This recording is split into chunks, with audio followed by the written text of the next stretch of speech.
There is nothing wrong with cancel culture, if we do it properly. Here's what I mean. In an open and democratic society, people are entitled to withdraw their attention, energy, and money from someone who is harmful.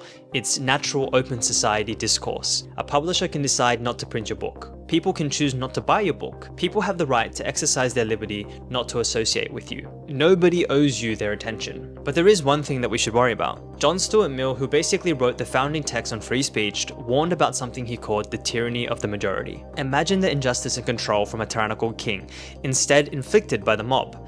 Dissent is seen as intolerable, and people with differing opinions are ostracized, essentially erasing freedom, creating the paradox of freedom. An unlimited free society without some restrictions will inevitably destroy freedom. And that's where we are right now. Someone holds a view that goes against popular consensus, and instead of having a rational discussion about it, we silence and suppress them on sight. And here's the irony. A culture that punishes every imperfect take doesn't produce better takes. It produces silence.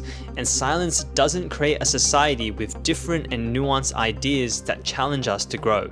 And it's downstream of something bigger. The internet is designed for convenience. People don't have the patience to humor an opinion they don't already hold. Content is designed to antagonize and get an immediate reaction. People read a clickbait headline as the whole story and never bother to look any further.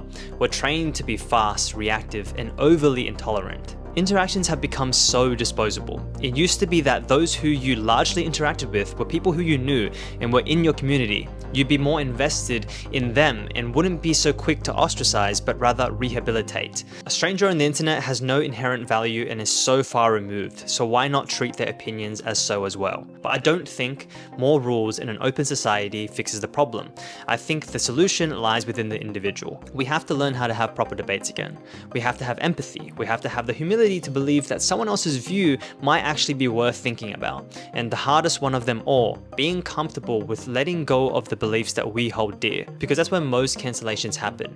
Someone's worldview gets threatened, and instead of examining it, we'd rather suppress the view threatening it. We've got to be comfortable sitting in the filth of an opposing view for longer than 5 seconds instead of passing judgment early because it's easy.